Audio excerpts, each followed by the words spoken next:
Welcome to Daddy's Pet Talk. Ikaw at ang pet mo ang bida rito. You know, mga pet talk, ngayong araw, isa namang exciting na future story ang ihatid namin sa inyo. Bibisitahin natin ang ating kaibigan, ang Morph Kings. Tuklasin natin ang makulay at fascinating na mundo ng ball pythons. Makikita natin ang iba't ibang amazing morphs, malalaman at tamang pag-aalaga, at higit sa lahat, kilalanin natin ang passion at kwento sa likod ng collection. Kaya huwag kayong aalis dahil ito ang ating ball python future story. Ito ang inyong Daddy Wax ng Daddy's Pet Talk. Dahil sa Daddy's Pet, ikaw at ang pet mo ang bida rito. Please welcome Sir Marco. Yun, no? Magandang araw sa inyo. Yun, no? Sir Marco, paano nagsimula ang Morph Kings? Ano yan? Nagkaroon ako ng customer sa hardware. Hardware talaga kasi ang business ko eh. So, itong kliyente ko sa hardware, may dala-dala siyang ahas. So, nung nakita ko siya, nagandaan ako kasi nalaman ko na hindi siya ganun lumalaki. Tapos, mabait pa. Ball pythons are very docile daw. So, chinek ko siya. Nalaman ko na, uy, okay ito ah. Hindi masyado nagko-consume ng space. Kaya sabi ko, bili muna akong isa. Tapos, dumami na lang ng dumami. Talagang isa lang binili mo? Isa lang muna, oo. Kasi yung wife ko, hindi rin masyado mahilig sa mga exotics. Actually, ayaw niya. So, bumili muna ako ng patago. Tinago ko lang muna.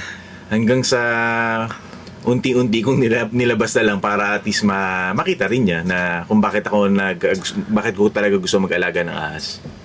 Sir, ito anong unang reptile o ball python na in love ka, na naging hobby mo talaga, na lalo na yung bata ka? Anong first pet mo? Actually, nung bata kami, yung dad ko, meron siyang alagang Burmese na python. So, dati hindi naman ganun kaibit si DNR. Kapag nagsabi ang school, bring your pet, dala ko yung Burmese python namin sa school.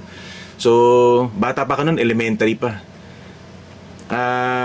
Tapos natigil na lang nung nawala na yung Burmese namin, due to old age, namatay na. Ngayon na lang ulit, yun nga, nung may naging customer ako sa hardware, naipakilala sa akin yung mga ball python. Yun, bumalik yung attraction mo sa ano? Na-inlove ako ulit sa sa ahas eh. Kasi, meron palang ganito. So, ayun, tuloy-tuloy na ulit. Sir Marco, bakit Morph Kings ang napili mong pangalan? May special story ba to sa likod nito? Morph Kings, tatlo kasi kami magkakapatid na lalaki. Actually ang nagpangalan niyan yung kapatid kong mas bata na hindi naman nag-aalaga ng ahas. So, plano namin dati talaga, tatlo kami. Kaya lang, iba-iba hilig eh. Yung isa nasa pusa. Yung isa kapatid ko nag-snake din. Sir Marco, ito, ano-anong mga reptiles o ball python morphs ang meron kayo ngayon? At alin ang pinaka-fraud kayo? Ang Morph Kings kasi nakafocus kami sa sa recessive genes, sa clowns, sa pieds, no. May mga ibang mga dominant genes din tayong na wino-work. Pero medyo marami pang kailangan i-improve dun sa mga dominant genes na yun, lalo na yung mga bagong morph. So, ayun, ngayon pa lang namin siya pinapasok sa mga recessive traits. Sir Marco, syempre may mga, alam ko, may mga sa likod ng pagpupunta mo sa event, mayroon ka ng mga fanatic eh. So, Wala. paano sila yung mga beginners na pwede mong ibigay na magandang ball python morphs na pwedeng simulan nila? Number one tip na lagi kong binibigay pagka nakakausap ko yung mga tao sa event, lagi kong sinasabi, piliin nila yung morph na gusto nila. Yung abot syempre ng budget Correct. So piliin nila yung morph na gusto nilang makita araw-araw. Kumbaga kasi kung bibili ka lang ng mura tapos hindi mo naman gusto, eventually mananawa ka alagaan eh. Kaya kunin mo na yung abot ng budget mo. Tapos syempre piliin mo yung maganda. Yung talagang type mo para araw-araw makikita mo, 'di ba? Sisipagin kang alagaan. Correct. Ito Sir Marco ano ang pinaka mahalagang bagay na dapat malaman bago mag-alaga ng ball python? Tapos sa enclosure, temperature, feeding at proper handling. Siguro sa mga nag-uumpisa pa lang mag-hobby. Yung iba kasi iniisip kagad mag-breed, iniisip kagad nila pera. Correct. No? So siguro ang unang-una nilang isipin yung well-being ng snake. Kaya ba nilang alagaan? Kaya ba nilang i-sustain? Number 2. Kumbaga, eto ba makakahanap ba ako ng pagkain nila kahit na hindi ako nagbe-breed? Kasi yun talaga number 1 eh. Kung meron bang resources ng pagkain malapit sa inyo. Kasi kung wala, suggest ko unahin nyo muna yun. Kasi, syempre, bibili ka ahas, tapos wala palang mabibila na pagkain sa inyo, sa lugar nyo. So, eventually, may kawawa yung... Mahirapan siya. Kawawa yung binili. Diba? Other than that, wala naman na. Kasi, sa totoo lang, yun nga, yung mga ball python, very low maintenance siya. So, isang maliit na enclosure lang, kasi hindi naman sila ganun lumalaki, hanggang mga 3 feet lang yan eh. Tapos, malinis na water dish. Yun lang. So Marco, pagdating naman sa breeding, paano ninyo pinipili ang magandang pairing para makagawa ng quality at healthy offspring? Pagdating dyan sa breeding na yan, yun nga, kami kasi, nakaugalian ko na hindi pa ulit-ulit yung breeding. Kaya every year, meron kami nilalabas na maganda. O kaya, nilalabas na kakaiba, na hindi mo yearly nakikita. Para sa akin yun yung pinakamagandang challenge. Kasi kung paulit-ulit yung breeding, medyo nakakasawa din sa mata. At saka parang hindi mo na pinag-isipan, basta na lang breed ka lang ng breed. Kaya mas maganda lagi selective breeding ka. O kaya may project-based para laging maganda yung output mo. Yun. Ito naman po, ano ang pinaka-challenging na experience ninyo bilang reptile keeper o breeder? At ano ang natutunan ninyo dito? Kapag ka project-based kasi kagaya namin, siyempre minsan, yung mga ball python may mga times na hindi nagte-take yung female. For example, halimbawa, pinair mo sila, kaso kahit anong gawin mo, ayaw talaga. So, pagka hindi siya nag-take, yung project mo, nadidelay. Actually, yun lang naman. Pero kami, yun nga, yung plano kasi namin, hindi lang para dun sa, for example, hindi siya nag-take dun sa, yung sa primary pairing niya. Lagi kaming may secondary plan para dun. So, kailangan meron kang, well, at least for us, kailangan meron kaming secondary male para dun sa pairing na yun. Kasi most of the time, parang female lang umaayaw dun sa males eh. So, yun nga, kailangan may secondary plan kami. Just in case na hindi mag-take dun sa unang pairing, meron kaming backup plan. Yun. Very well said. Sir Marco, may dream morph o dream project pa ba ang Morph Kings sa gusto ninyo mga produce balang araw? Meron kaming niluluto na mga double recessive, triple recessive na project, pero abangan nyo na lang. Yun. Abangan nyo na lang kasi para meron kayong titingnan lagi at babantayan yung Facebook page namin. Yan. Sir Marco, ito para sa mga gustong pumasok sa reptile hobby, ano ang may papayo ninyo tungkol sa responsible reptile keeping? Number 1, tulad ng sabi ko kanina, yung well-being ng snake comes first. Always check nyo yung lugar nyo, kung meron bang mabibila na feeders. Tapos, number 2, yung pinagkunan nyo din, syempre importante. Kung nagpa-follow up ba o kaya naman, kahit hindi nagpa-follow up, pag tinanong nyo, sinasagot kayo. Kasi, kailangan may mentorship din eh. Kailangan kung kanino mo kinuha, Correct? Maturuan ka rin niya ng maayos kung paano alagaan at tapos kung paano yung pairing, di ba? Kasi minsan, well, yung iba napapansin ko pagka may nakakabili sila ng ball python sa ibang breeders, usually pera-pera lang. Oo. Basta pagkatapos bumili, tapos wala nang mentorship, kumbaga hindi na open sa questions. Well, sa amin, hanggang sa ma-breed nyo pa ulit yan, yung mga aanakin ng mga binili nyo, no? Andito kami always para i-guide kayo. Kasi meron kaming sariling community din na nagtutulungan, no, sa mga ganitong discussions. Siyempre, yung magic word dun be guided ka talaga. Yes, Nang oo. talagang, kumbaga, veterano. Mm. Sir Marco, siyempre gusto kong makita kung anong mga pinagmamalaki ng Morph Kings para maibida mo naman dito sa Daddy's Pet Talk para makita ng mga pet talk natin at pet community. Sir Marco, tour mo ako Sige. You know, siyempre ito yung facilities ni Sir Marco ng may-ari ng Morph Kings. Grabe. Kita niyo naman kung gaano ka-organize dito sa kanyang facilities. Siyempre meron siyang ibibida sa atin mga pet talk kung ano ang mga dapat niyang ibida dito sa Morph Kings. Sir Marco, pakita mo naman yung mga tagang pangmalakasan mo para maibida natin sa mga pet community at sa mga pet talk natin. Ito yung mga natin, yung mga binread natin. Ito yung from last year, na yun yung size niya. So, ang tawag dito is banana leopard, red stripe clown, no? Female, 2025 hatch yan. Oh. So, malaki siya para sa size niya. Tapos ito naman yung mga newly hatch natin. Ito yung mga baby pa. Yan, mga baby pa yan. Mga ilang months na to? Ito, June hatch eh. Oh. Magdadalawang buwan pa lang. Pati ito rin. Ito, July. July. Oo. Kaganda ng mga ano yun, no? Yes.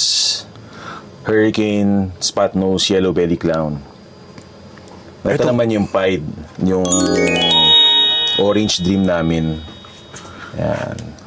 Sir, paano nakikita kung anong dapat itawag sa kanila, mga pattern nila? Pagka matagal ka na kasi na alam mo na yung Talagang sanay na no? yung mga morph nila makikita mo. At saka makikita naman siya, yung orange dream, yung pagka-enchy, at saka yung yellow belly niya. So, mapapansin naman kagad siya sa kahit na picture lang. Yun, no? Tingnan mo, sumili pa to. Sir Marco, yung mga ghetto, kunyari, ganyang pwesto niya, aamba ba yan o sumisilip lang siya? Silip lang. Usually Silip lang. kapag magsistrike sila, medyo stiff yung ano nila. Tapos parang nakaabang lang. So, yun yung isa sa mga body language na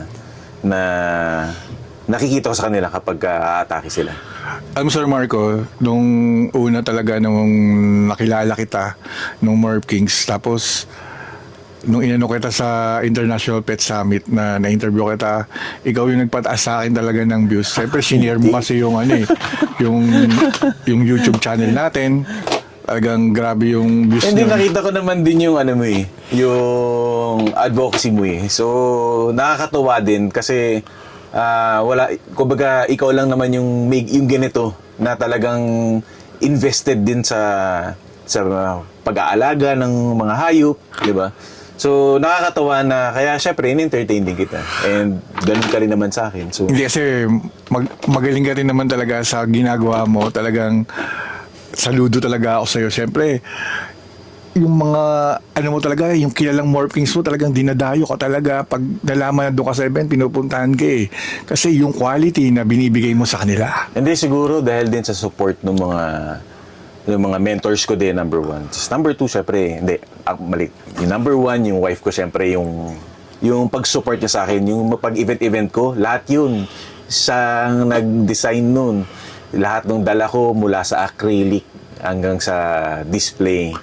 Lahat yun, yung wife ko yung nag-support sa akin. Tapos, syempre, yung mga mentors ko, hindi rin naman ako, kumbaga, hindi ko to mabibuild, hindi ako makakakuha ng ganitong project without my mentors. Kasama dun yung kapatid ko din na nauna sa akin mag-alaga. So, Ayun, ang daming ano, bago rin ako maging Morph Kings, ang dami din tumulong. So kung hindi rin dahil sa kanila, 'di ba? Wala rin ako, kaya in return, kapag may nagtatanong, di tinutulungan din natin para at least makabawi din sa... Yun talaga yung maganda eh. Yung baga, tulungan. Hindi yung parang utak talangka. Talagang, yun talagang maganda. Tulungan para ma-share natin yung... Diba? Sarap Oo. yun eh. Kasi syempre maganda kung di ba? Mas mapaganda pa natin. Actually ngayon, every year medyo nakaka-catch up tayo sa ibang bansa kagaya ng Thailand. Nakaka-catch up tayo ng mga morphs dahil pagaling na rin ng pagaling tayo sa pagpe-pairing natin. Iniisip na rin natin kung saan dapat i-pair, saan dapat ibangga. Hindi kagaya way back siguro mga 5-7 years ago na basta ma-breed lang, basta lang Ngayon, hindi, nag-iisip na yung mga breeders. Kaya, thumbs up dyan sa Pilipinas. So Marco, syempre, nakita nila to sa FB page mo, yung mga nandito sa facilities mo. Paano sila makakaabil nito, lalo na pag nakita nila to, napaibig sila na yung first time nga rin umibig ka sa ganito? Ako suggest ko punta muna kayo sa pinakamalapit na breeder, mag-facility check kayo para makita niyo muna first hand yung mga gusto niyo mga ball pythons. Kumbaga, wag kayong bumili dahil uso siya. Bili kayo siguro din yung gusto niyo talaga kasi number one, buhay din sila. So kailangan committed ka din alagaan, 'di ba? Hindi lang sa pang short time, 'di ba? Pang pang matagalan siya. Sir Marco, ano yung mga pwede nilang ma-avail dito pag nakita nila to sa FB or inimbitahan mo sila dito? Ang kinikater ko from all sorts lang ng nag-hobby din. So mula sa nag-uumpisa hanggang sa kapwa ko din breeders, bumibili rin sa akin. So, sabihin lang nila yung budget nila, 100% sure ako may bibigay kami. Yan. Siyempre Marco, may tinatawag dyan na price range. Kasi marami nagko-comment sa akin, dahil dito ako nagsasabi ng price eh. Kasi nahiya rin ako, alam bakit? Kasi may Facebook eh. Dapat doon sila mag-PM. Kaya lang siyempre, sabi, sayang daw yung panonood nila kung di ko rin sasabihin. Kaya siyempre gusto ko magtanong. Hindi, tama lang na hindi mo sasabihin kasi si Facebook, ang alam ko ayaw nila ng anything na nagbebenta ka sa Facebook. So minsan nare-restrict yung page, Pero mula sa mababa hanggang sa pataas, meron kami niyan. So yun lang yung kaya kong sabihin ngayon. So if ever na may ibang questions, mag-message na lang namin directly. Sabihin mo lang yan sa akin yung budget, gagawa natin ng Paraan. Ng paraan o combo. Yun. Sir Marco, ano ba yung, kunyari, nag-avail na sila sa inyo ng morph kit, ng ball python. Ano ba yung dapat nila pang isama para meron ng bahay yung morph nila? Siyempre, ito. Yun, kailangan naka-aspen ka nang galing kay Morph Kings, di ba? Ikaw talaga nag-ano nito? Sa amin talaga to. Ito, sariling product na namin to. So,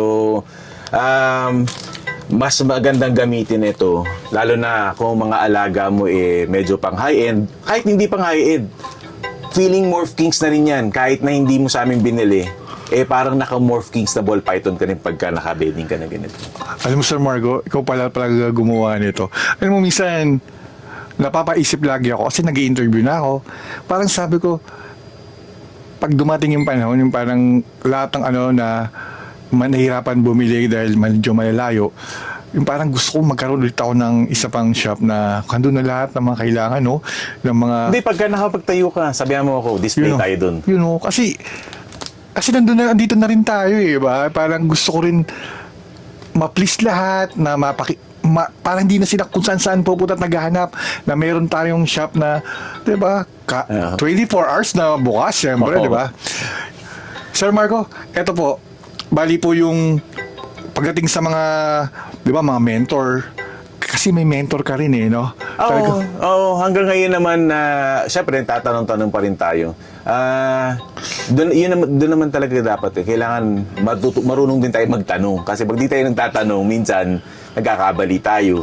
Diba? So, normal naman yan sa hobby. Kumbaga, magtanong ka kung anong, well, kahit sa pag-ID lang, halimbawa may nagawa kami, tapos hindi kami sure sa ID, tatanong namin yung ibang breeder para, anong mga ID ba nito? Kung maghahingi rin kami ng tulong o kaya yung masishare nilang ano. Sa mga expert talaga. No, sa iba. Sir Marco, saan nila dapat pwedeng ilagay? Mga ghetto po ba mga container po? Sa mga ganitong hatchling. Pag maliit mo na? Pag maliit. Para pagka Okay na dyan? lumalaki na, kahit ganito. Sa mga ghetto na? Oo. Ito kalalaki na. Pero merong dumating yung order natin. Yun, oh. Kunin na, tumatawag, kunin Yun, na natin oh. sa baba. Yun, oh.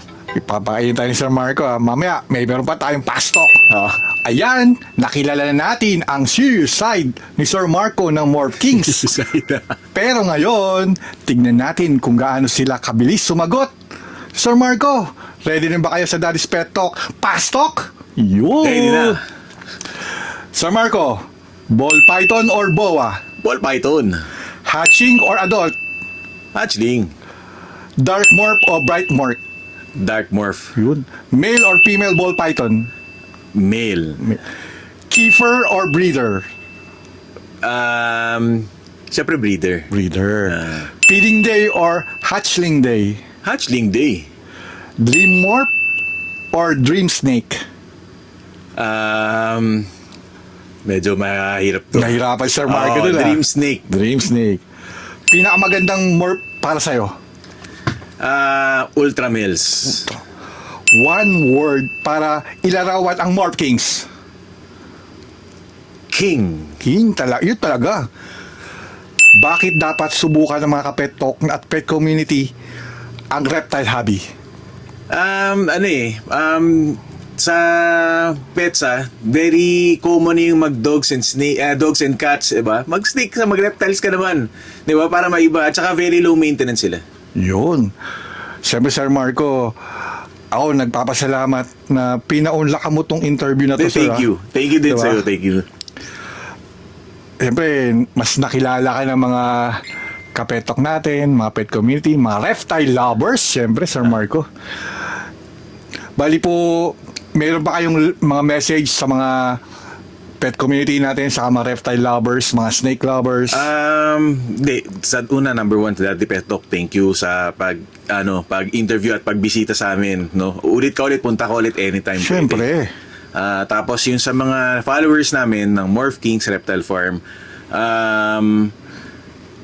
sundan niyo yung page namin para makita yung mga bagong morphs, no? Tapos kahit sa mga hindi ko naging kliyente, message lang kayo if may mga questions, no? Minsan matagal lang mag-reply, pero definitely binabalikan ko naman yan. Pagka nagka-oras ako, nire-replyan ko yan lahat. So message lang kayo, no? Yun, Sir Marco. Mga kapetok, napakaganda na naging bisita natin dito sa Morph Kings. Maraming salamat sa Morph Kings sa pagpatuloy sa atin sa pagbahagi ng kanilang collection at kaalaman at passion sa reptile keeping. Sana may mga bago kayong natutunan at mas lalo kayong na-inspire sa mundo ng reptiles. Siyempre, ang sinasabi, dapat guided tayo. Sana may bago kayong natutunan at mas lalo kayong na-inspire sa mundo ng reptiles. Kung nagustuhan nyo ang future story natin, huwag kalimutan like, comment, share, at subscribe ang Daddy's Pet Talk dito sa YouTube channel. Ito po ang inyong Daddy Wax na laging nagsasabi, dito sa Daddy's Pet Talk, si Sir Marco at ang Morph Kings at ang mga pet niya na nandito, ang siyempre, ang bida. Thank you po! Sa Daddy's Pet, ikaw at ang pet mo